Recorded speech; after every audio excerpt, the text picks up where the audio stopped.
me break this into two parts in terms of sustainability and technology. Let's start with the why, what's happening. And secondly, the more interesting part is the what of sustainability and technology. So the why really begins with organizations when it started off about 10 years, 15 years back.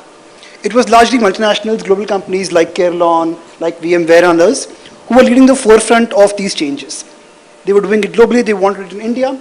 So that was trickling down to the occupiers here. Right. But eventually, I think it became about, to Birren's point, the people that you are hiring today. So you have a young demographic, you have talent which is traveled globally, which is working in global organizations like these.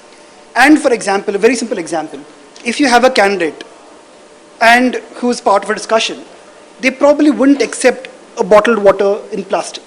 They're very conscious. They're using packaged material. Sorry, they're not using packaged material. They're using sustainable materials. They understand what is FSC wood. They have all seen the Apple video of Mother Nature. So these are people who you're trying to hire in your organization, and you're trying to build a culture around it. So A, you have to walk the talk, and they're very conscious of who they're working with and what they follow.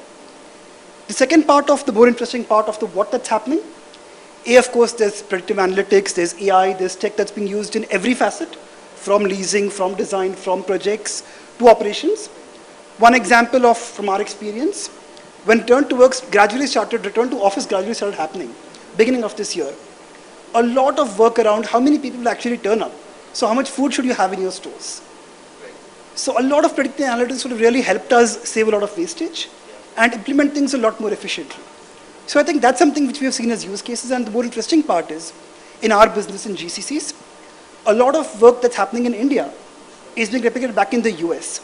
So we have prop tech companies in India who are working with the GCC locally and taking the tech back in the US. So one example is a retailer, a very large retailer in the Midwest in the US. They are actually using a local startup who they're collaborating with in the GCC to implement an energy solution back in all their stores in the US.